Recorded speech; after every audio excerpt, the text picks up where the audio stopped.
Welcome to this video podcast. In collaboration with the Royal Swedish Academy of War Sciences and its project SVAR, we explore Sweden's path into NATO and the EU, as well as issues of deterrence and resilience. How are these affected by NATO membership, developments in the USA, and the war that Russia initiated against Ukraine in 2014, which escalated into a full-scale invasion in 2022? In recent years, questions about nuclear deterrence have increased, especially after Donald Trump's second presidential term in the USA. What can we really expect from US support in an existential crisis?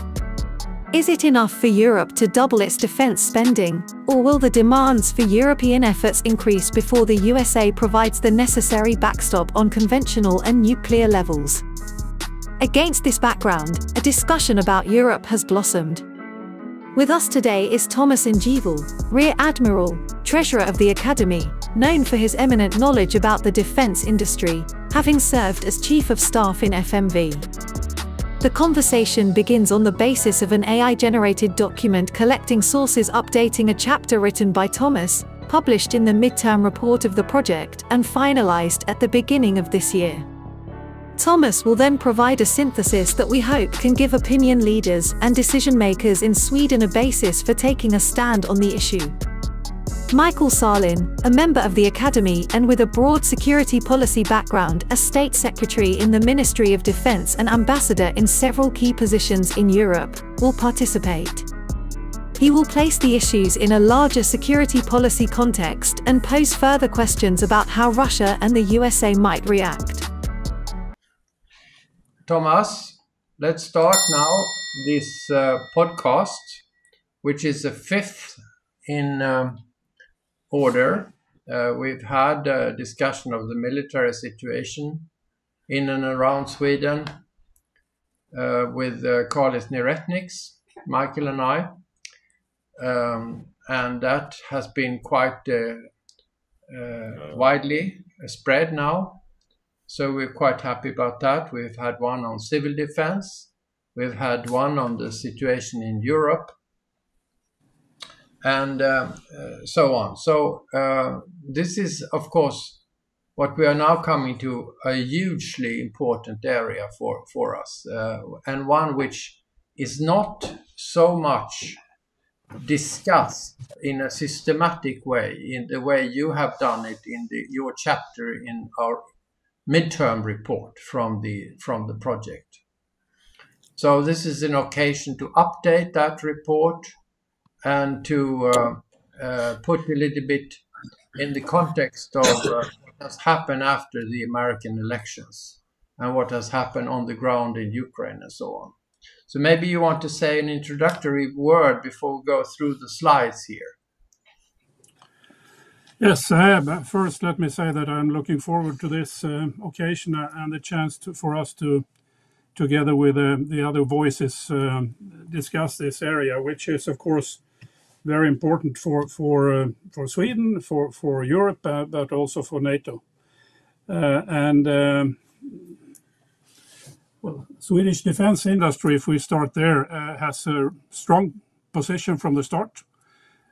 Since we are one of the rather few nations that have a quite advanced industry that produces both fighter aircraft, submarines, command and control systems, and so on. So looking from it from an industrial perspective, we start from quite a good platform actually. But of course the security situation has given us that we need to ramp up.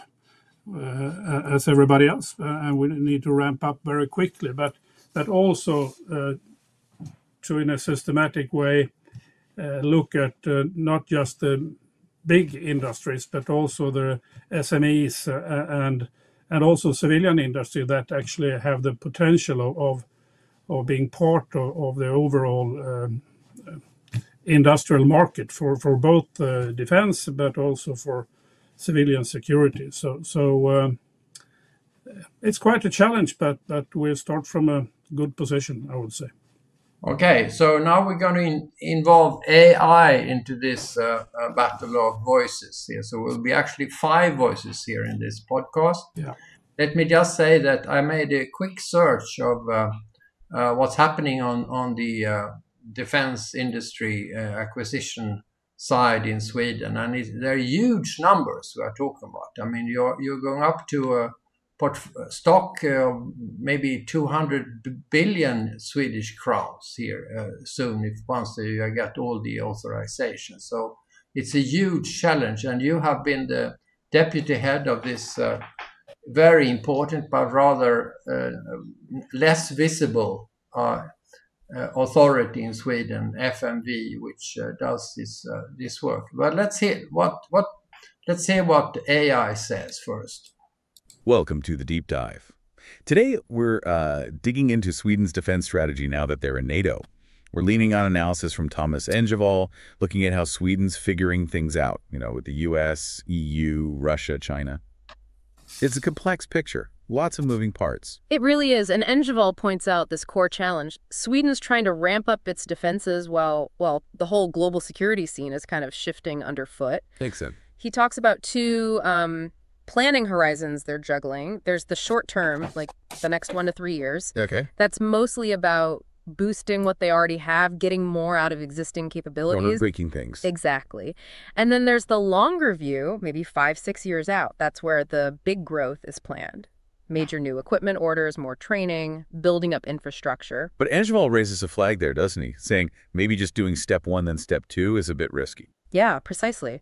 Given how fast geopolitics are changing, just waiting for the long-term plan to kick in after fixing the short-term might mean they fall behind. Things are moving too quickly for that purely sequential approach, perhaps. So uncertainty is the name of the game. Mm.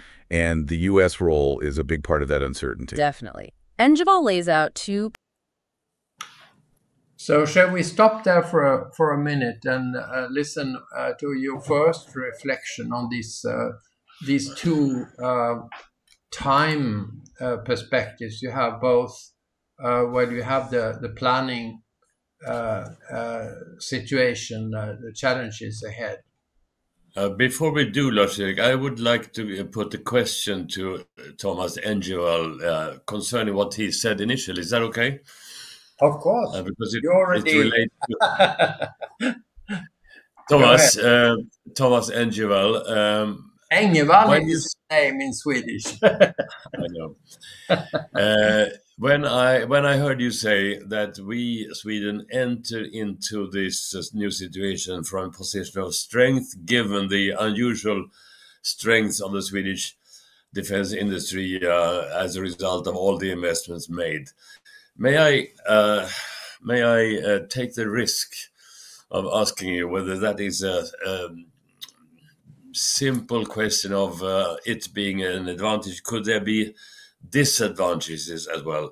You remember this discussion about playing equal playing field in Europe. The discussions we had when there were discussions with the Nordic countries, for example. The fact that Sweden has a mixed bag in the sense of having to take into account all the investments made, that somehow limits our freedom of action. Are you seeing any such problem, or is it a simple advantage, net advantage to have this load of defense industry investments made, even if it limits our freedom of action of sorts? You see my point?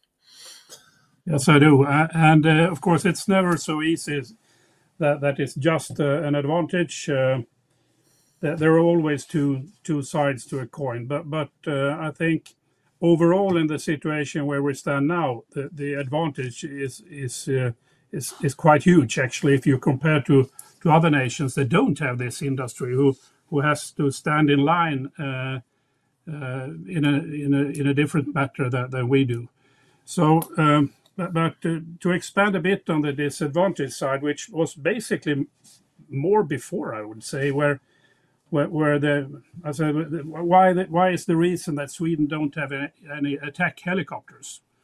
Well, part of the reason is that Saab built fighter airplanes and not attack helicopters.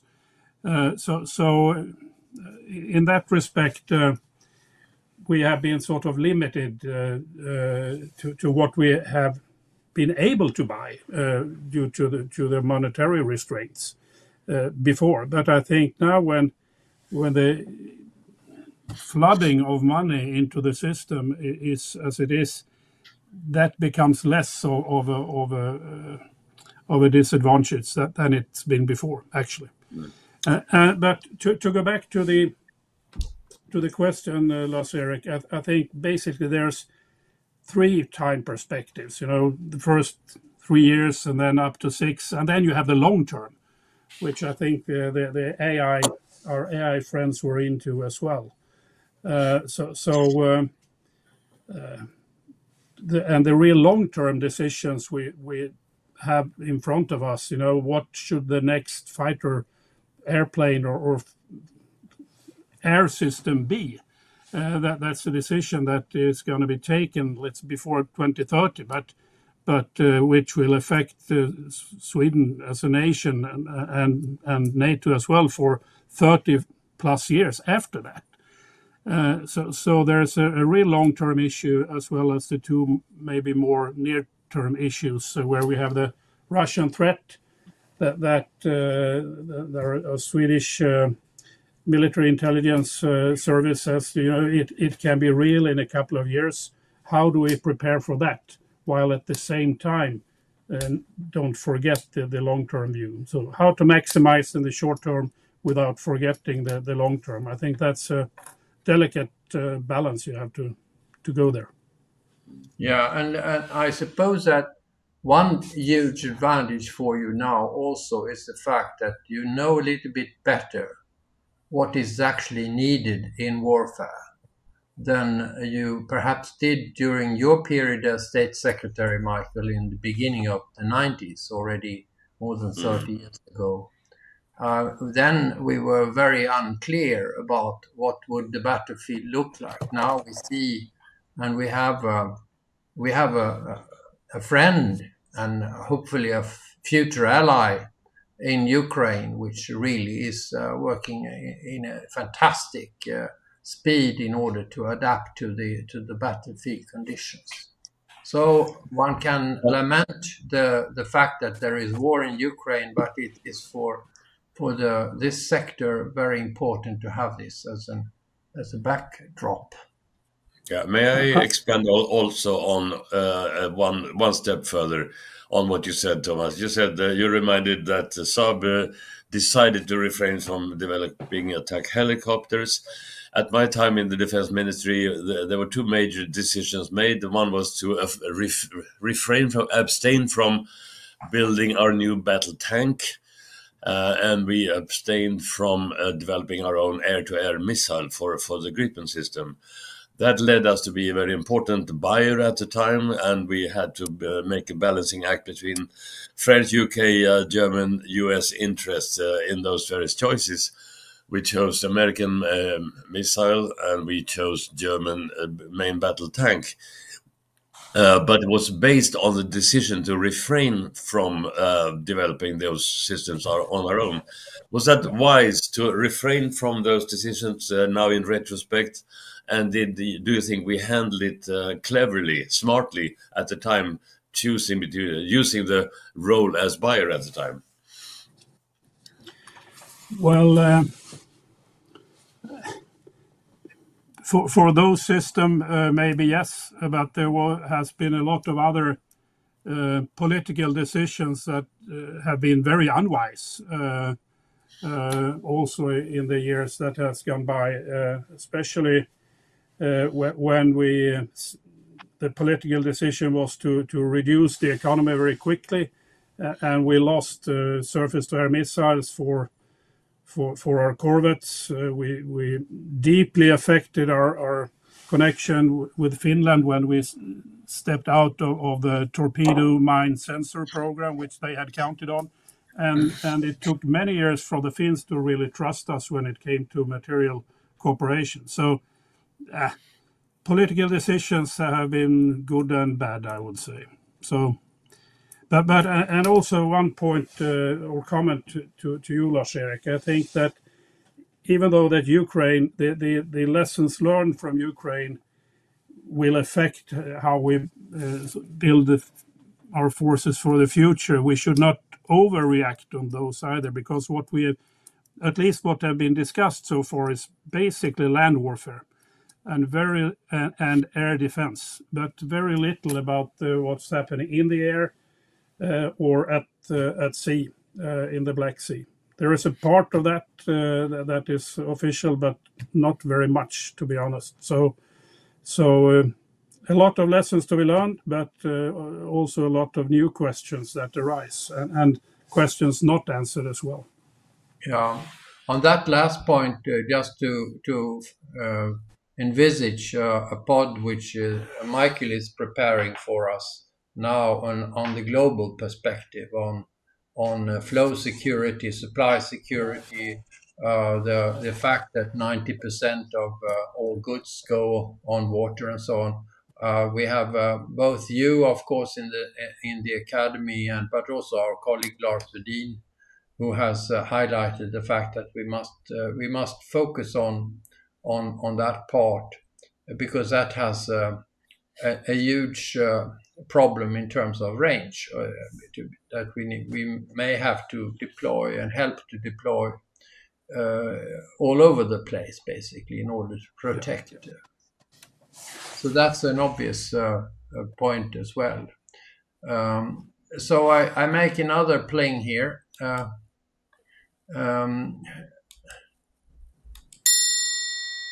To say that maybe it's time to go on to the US slide,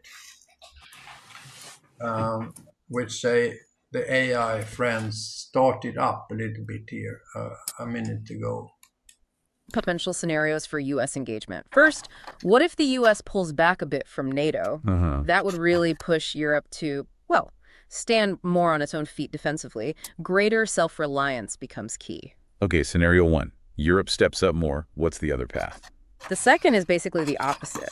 Continued strong U.S. involvement, but maybe that leads to NATO itself changing, evolving into something more global. Interesting. Two very different worlds for Sweden to navigate. Absolutely. And they have to kind of plan. So, what should we say about this? Yeah, that's a $100 million question. What's going to happen? But I think also that what's going to happen it's not given, of course, what will happen. It's also up to all the actors to shape the future and to influence the American administration on what to do in the short term and the long term. Easier said than done with the current administration, but I think what we are seeing when it comes to the defense sector, at least, is that, well, basically the corporations we have, they move on. They are going still very well. We had our chief of defense in Washington last week. We are expanding our cooperation with the New York National Guard, who had a number of high representatives from them have been here, and we've been there. And of course, all the industrial cooperation is still running, I would say, and is at least not yet affected so much. At least not what I know. But of course, we still must plan for that it could go down the drain to some extent, and not be naive about it. I think that's checking out new options, looking at how to prepare other ways of keeping up with delivery of material and systems, if the US would withdraw to some extent. So plan for the best, but prepare for the worst. Can I just, before you come in, Michael, ask a question here? I mean, we have had on the EU level talks with the Americans for a very long time. I was involved in one of those studies in the beginning of the millennium, with the big defense actors, EADS, British Aerospace, Finmeccanica, and so on, and worked for a year trying to find out what is the issue with the United States in terms of the future of the aerospace industry and so forth.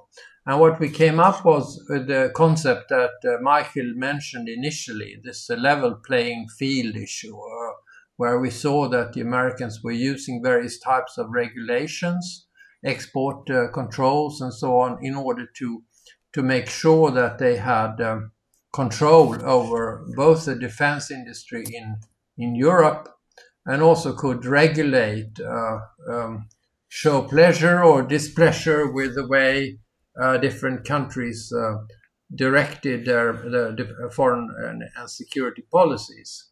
Now, let's say that, just hypothetically, that this rearm initiative in Europe with some 800 billion euros, etc., that actually leads to Europe buying much more European, or at least non-American. We have a long list of examples now in our own procurement book, including Leopard 2, the transport aircraft from Brazil, etc. Do you think that the Americans would consider punishing those who are not buying American?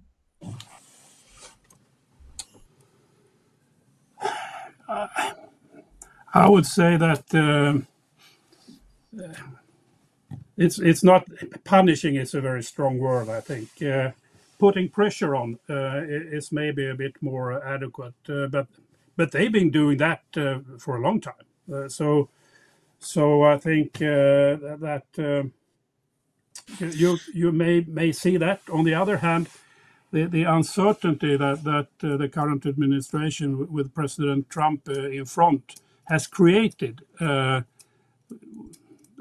will of course also affect how or already affecting how different nations think about buying and equipping their forces. You know, and we can talk about ourselves. Well, a number of years ago, when we bought the air defense system, the Patriot, we actually looked at two alternatives. One was Patriot, the other was the French-Italian Samte. And they were pretty equal. The Patriot was more battle-proven and had the capability to shoot down ballistic missiles, which the Samte did not have at that time. And the choice became Patriot. But I think part of it was that. Part of it, although not expressed so much, but of course it's there in the background, is the connection you create with the United States, and which is regarded very important. And we have seen the same when it comes to F-35 with both Finland, Norway, Denmark, and so on. When Gripen compete with other nations, you know, the ability to buy American also creates this guarantee, or at least was thought to do so. Whether that would be so tomorrow, that is a bit certain today. Yeah. Or uncertain. 2 points. One about F-35 choices and Patriot choices, and I mentioned before the choice of AMRAAM for Gripen. There has been a tendency for many countries to prioritize for various broader reasons buy American, because it is a bridge to having links to the US in terms of power as well, not just industry. And I guess you could say that so far Saab, the dominant, the giant in Swedish defense industry, has tended to prioritize US links in their various activities, prioritizing it to going European in various ways. And that also pertains to discussions about the next variety of planes. maybe this is a little bit sensitive, but I think this is an ongoing discussion within Saab. So you have that, and if the political changes in the U.S. Change in such a way that the strategic reason for choosing American somehow becomes weakened, then it's an enormous potential for change. I also think that you have. Let me put it this way: I was listening last night to the Swedish, that was in the program Agenda, an interview with Carl Bennett, the vice chairman and owner of Getinge, a huge company. And he was asked, so do we now as an industry trust the US? And his answer, he was really making an effort to put in all the nuances that are seen to be relevant these days, where in which he said that longer term, and on the basis of our long experience of working with the US market and our estimates concerning the continued importance of the US market, meaning also the society more broadly, we have a complete trust in that. However, we now have this imminent threat to that trust of activities that Mr. Trump is conducting. So I think it's to me it was very interesting and also somehow reasonable answer by a U.S. linked Swedish industrialist. And that I think could be the point of departure also for Swedish defense industry to look upon things in this way, guarding against the huge challenges to the status quo now, but somehow preparing the freedom of action for maintaining the longer term relations. I think that's quite wise and sort of create alternatives for supply chains and show that we also are prepared to use them. And in that way show force, because I think it's that's the only thing that dominant leaders around the world sort of understand and accept, and that might be the best way of actually keeping a good working relationship with the US, who is extremely important and been our friend for since they were founded more than 250 years ago. So let's work to keep it that way. It's worth. I think also that this is what one can say today, in order to keep options open and to maintain freedom of action.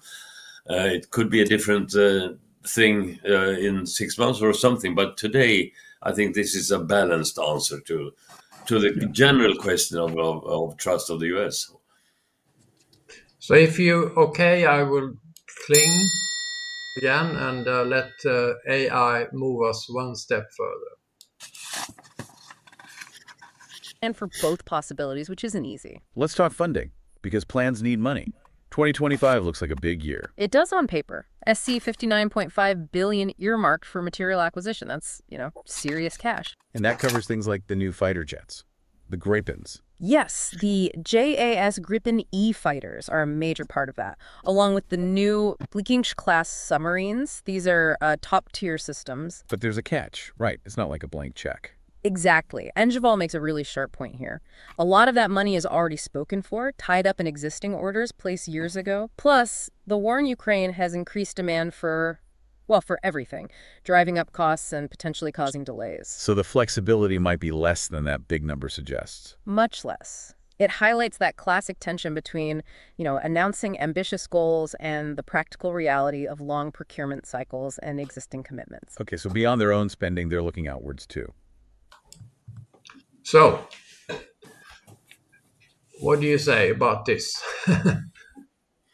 Yeah, I think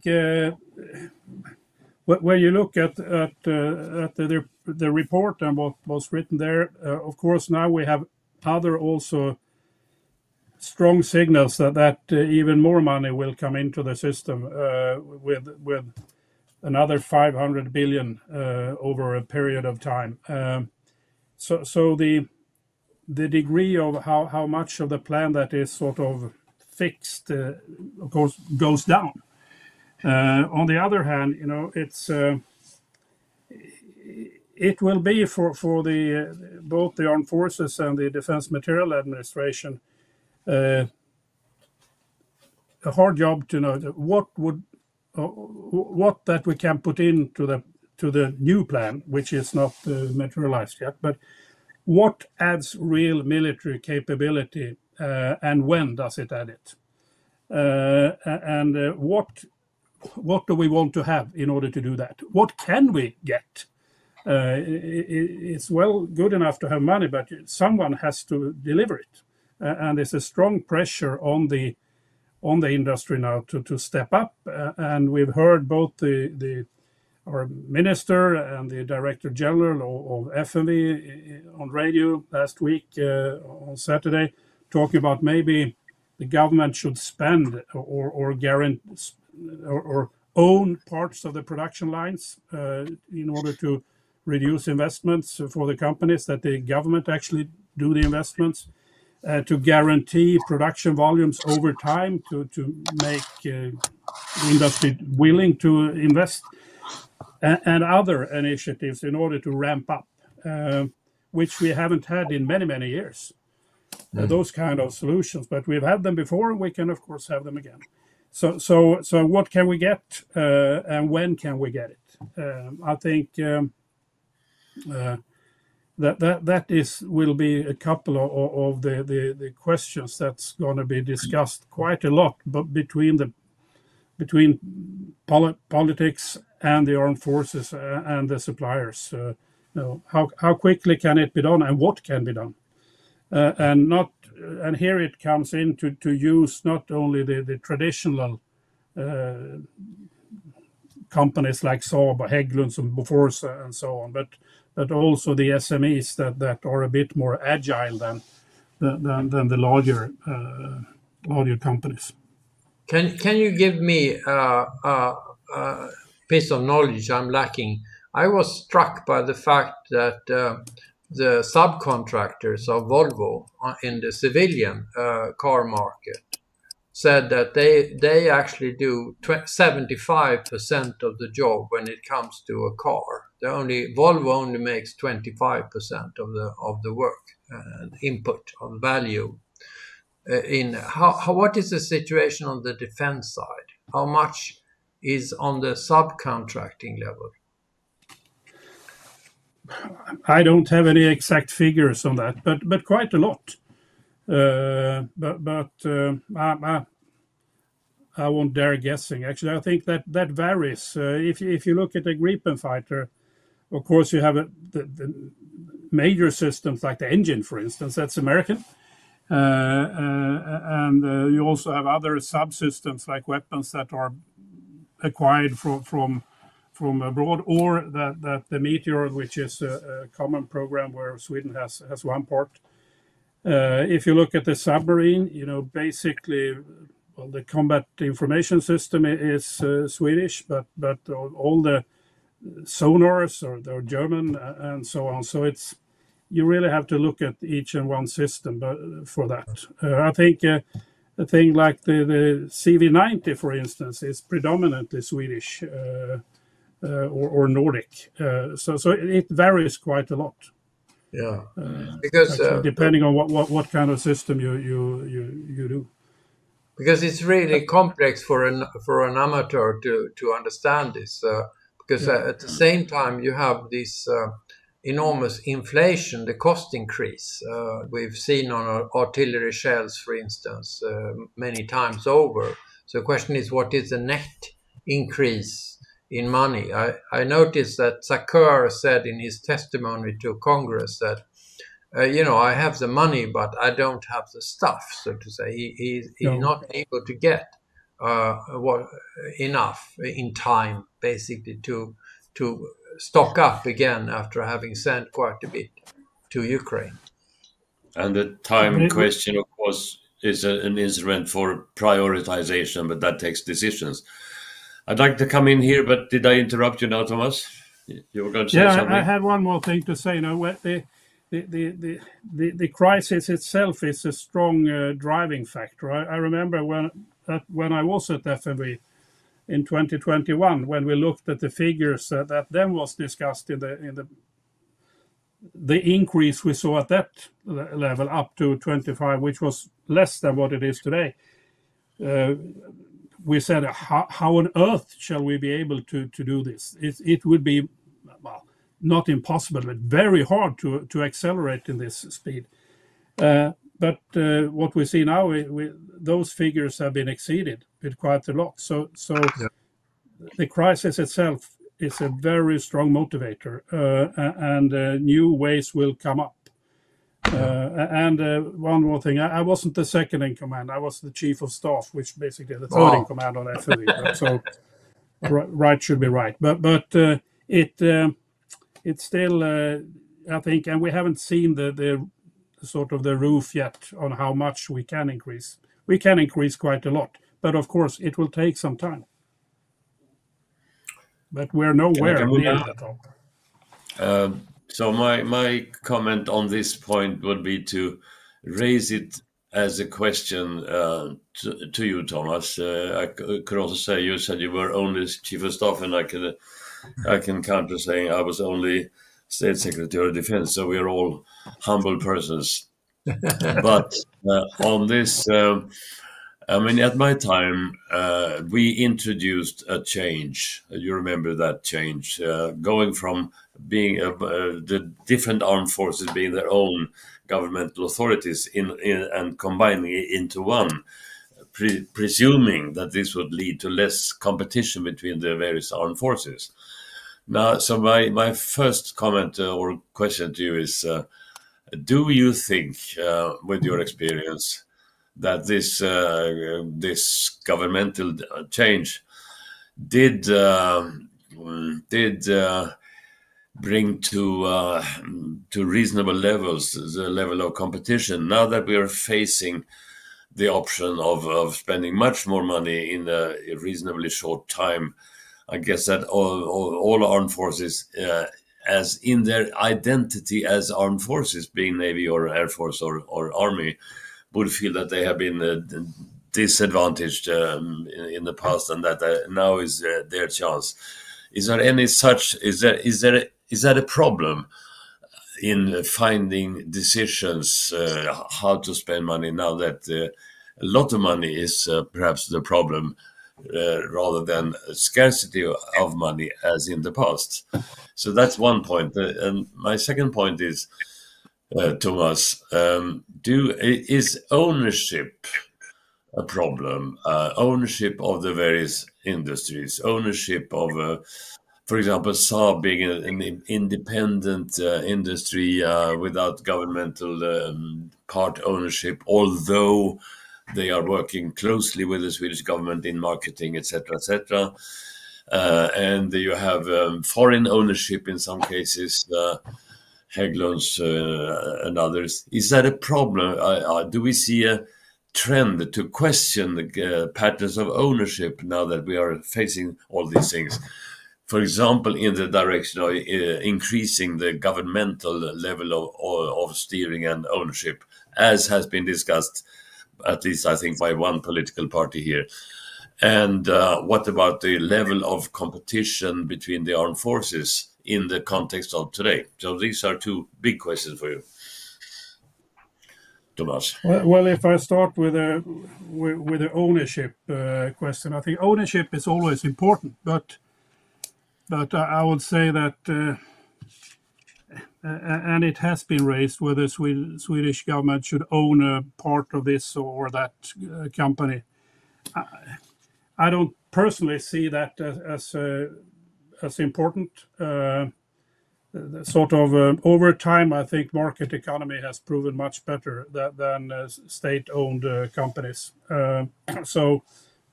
But that might also be a political view, I think. But I don't see a need for that. The need is basically that, but of course ownership is still important. So a strong Swedish part of the companies, the Swedish ownership is important.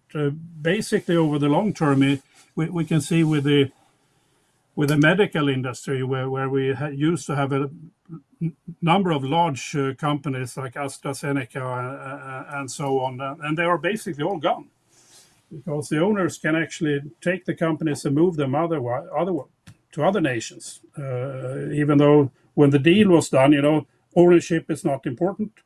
And I think from an army or a navy perspective, we saw that the ownership of Kockums from German interest was disastrous.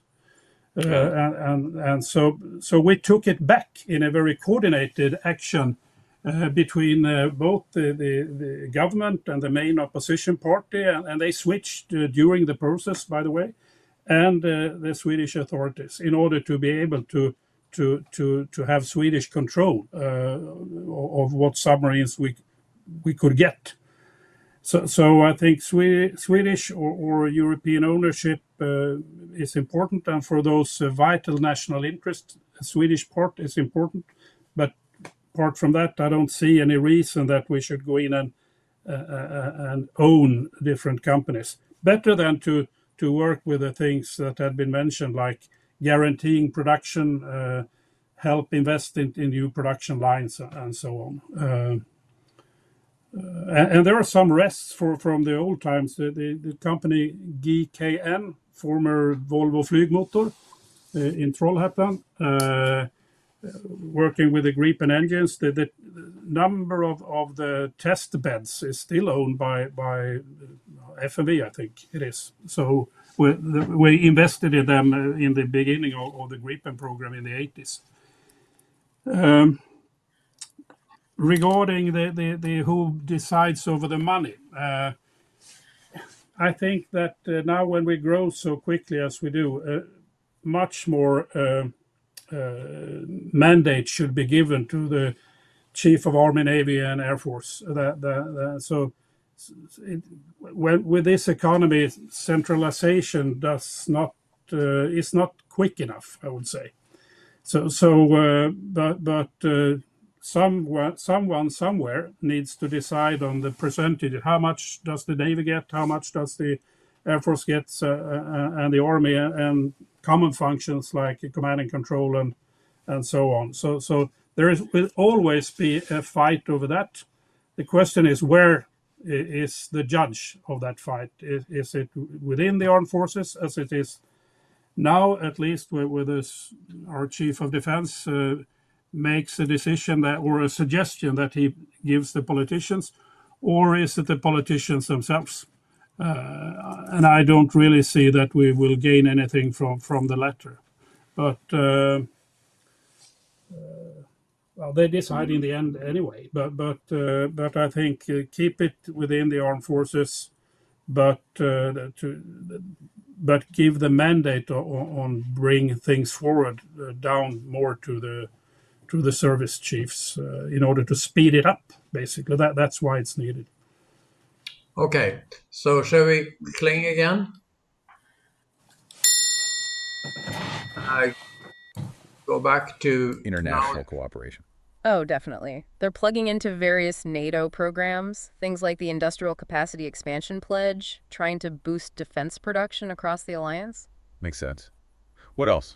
There's also the Critical Supply Chain Security Roadmap, the Production Action Plan, and this NATO Industry Fund, the NIF, all aimed at strengthening the alliance's industrial base. And on the EU side, are they involved there too? Yes, very much so. The European Defence Fund, or EDF, is a big one, plus related EU initiatives like EDIRPA and EDIS. Acronym soup. Yeah.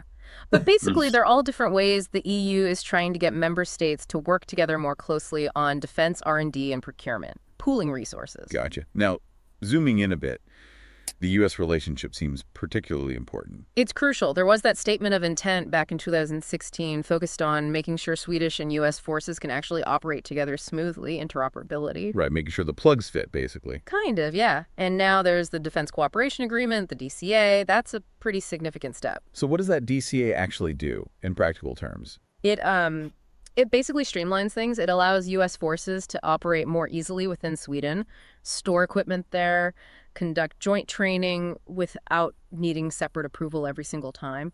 It deepens the practical cooperation. And there's another strategy coming. Findes. Sounds like a fish brand. Michael Sahlin. Yeah, the name's a bit memorable. But Findes is about knitting everything together, making sure these NATO and EU strategies actually line up with Sweden's own national priorities and defense plans, ensuring coherence. Engevall also talks about needing to speed things up, right? Innovation as an accelerator. Absolutely. He uses the example of drone technology, particularly how quickly lessons from Ukraine about using drones have been absorbed and adopted. That kind of rapid adaptation is seen as key. So learn fast, adapt fast? Exactly. The recommendation is really to prioritize those innovations that give the biggest bang for the buck, the highest impact on actual defense capability. Smart choices. But getting those smart choices implemented, procurement can be slow, can't it? Bureaucracy. That's a definite challenge highlighted in the analysis. Current regulations. So let's stop there and see. We went quickly through 3 slides here, but maybe it's good to see it all in context. What do you say, Thomas? So I think that the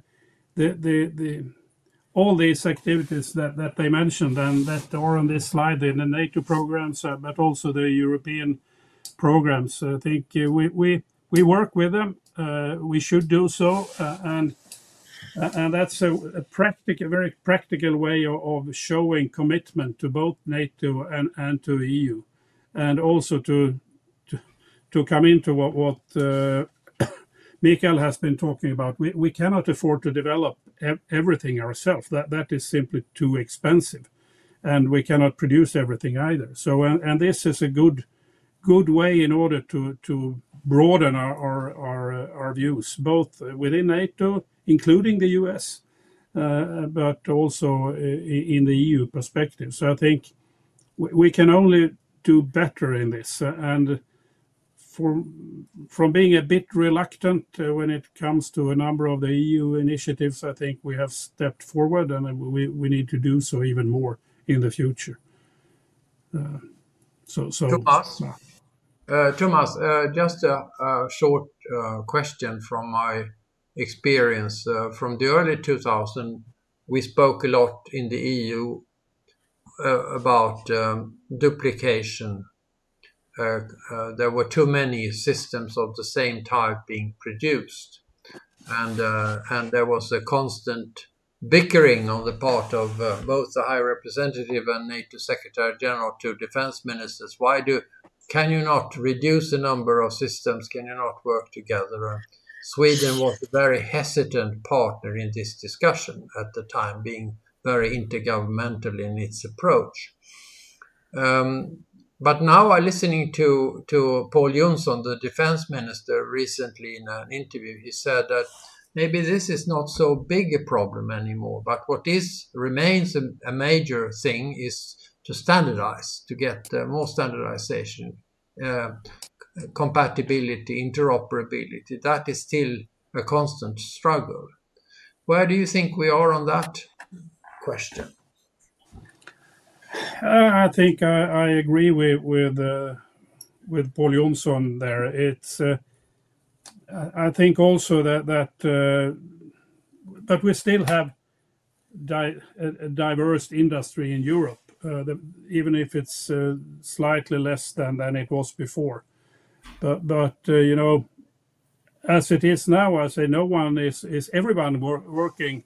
The machine is turning, so to speak, at full. Standardization is more important now than before. And if we look at the number of infantry fighting vehicles, for instance, we have the Swedish, we have French, we have German, and so on, and also others. So it might come to a situation, if the security situation goes in a very positive direction over the next 10 years, that discussion will come back. But I don't see it just now. No. Michael, anything? No, I'm somehow reflecting on the question of time efficiency and the fact that there are 2-3 aims being pursued at the same time, deterring Russia's possible aggression into the West, and in different time perspectives, supporting Ukraine in different time perspectives, and then enhancing European defense capability more broadly and more generally, and then maintaining minimal relations with the US. I see those 4 aims somehow competing for the interest, and making a rather confused picture of what needs to be prioritized here and now. Is it standardization that would be the path to pursue, and for what in terms of the immediate deterrence effect, I wonder. So I'm leaving you with Thomas and Lars-Erik with my general questions of a certain bewilderment characterizing the current discussion because of those simultaneous aims being pursued simultaneously.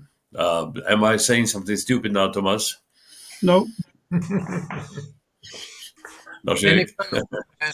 No, of course not. No, but I was humorously saying this because I think that the discussion, the discourse about this needs to be more, but not only deepened, but with a more profound understanding, clarification on the concerning these various aims and their internal coordination. No. Thomas, are you ready to continue one step? Yes.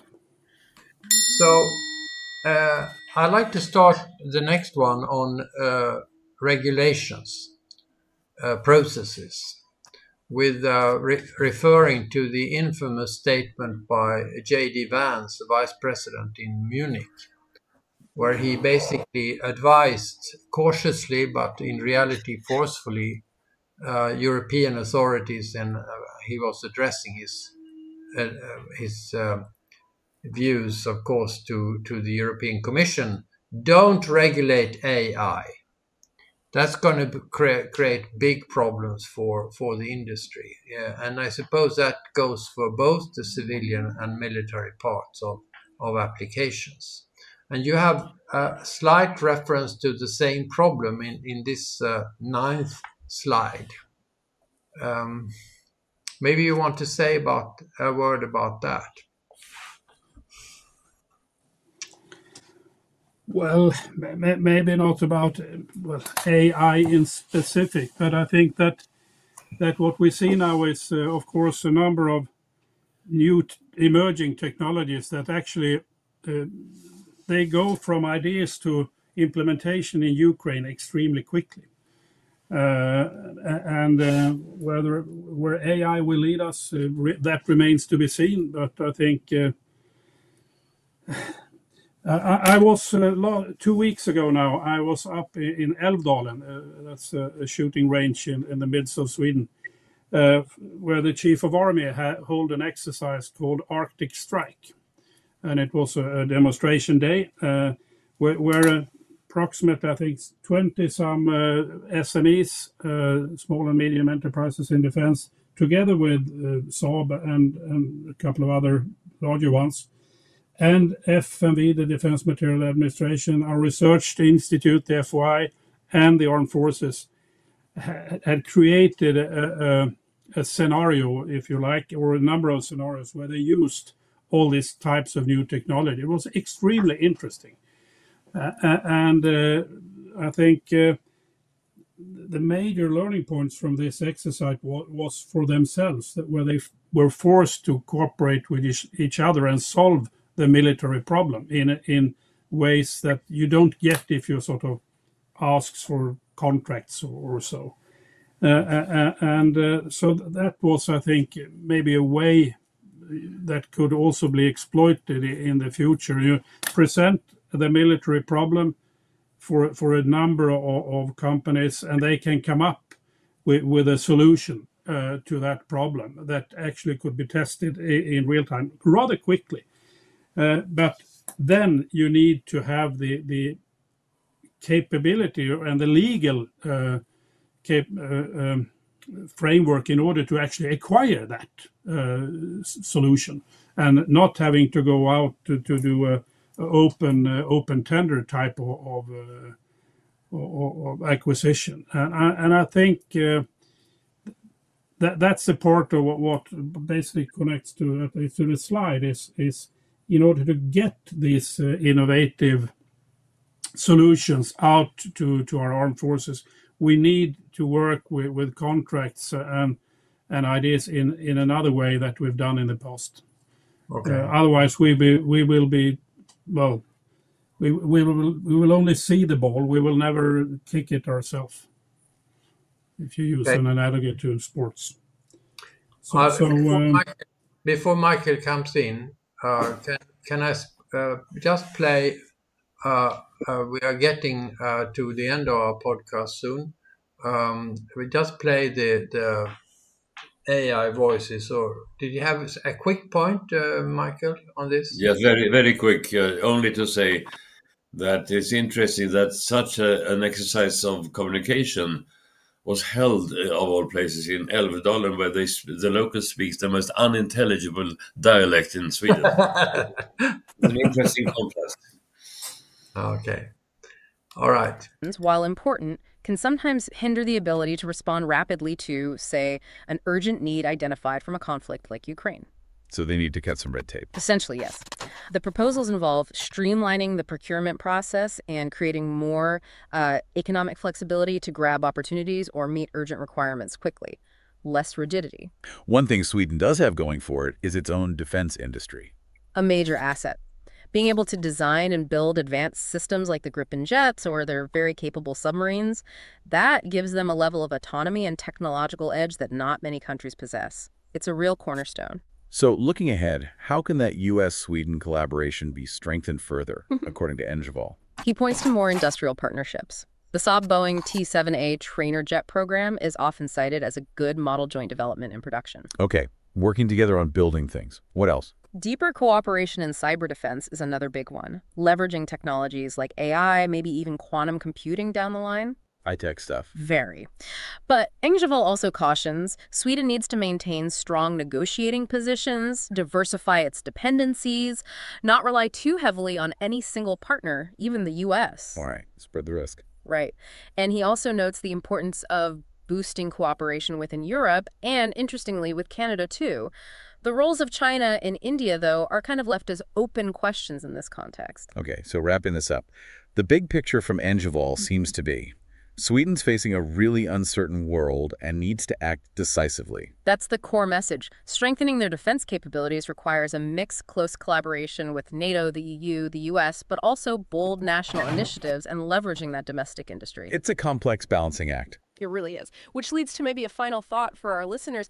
When you think about this need to balance immediate defense fixes, the short-term stuff, with those really ambitious long-term strategic goals, how do you think that tension, especially with unpredictable global events constantly throwing curveballs, will ultimately shape Sweden's defense posture and its actual role on the world stage? It's definitely something worth pondering. Yeah. So, any final words from you, Thomas? No, I think they sort of wrapped it up rather good. I'm a bit impressed about the AI guys. It's your man and the woman. It's your thoughts. Yeah. I might be hiring them. No, but I think that's the end message is as I said in the beginning, we come from a strong position. We should be, when it comes to defense industry, we should work to maintain that and to utilize it also, and not be ashamed of that, and act in a way that make us as strong as possible, because that is what will benefit both Sweden as a nation, EU and NATO, but also our armed forces as a nation and as an alliance partner. Yeah. Michael?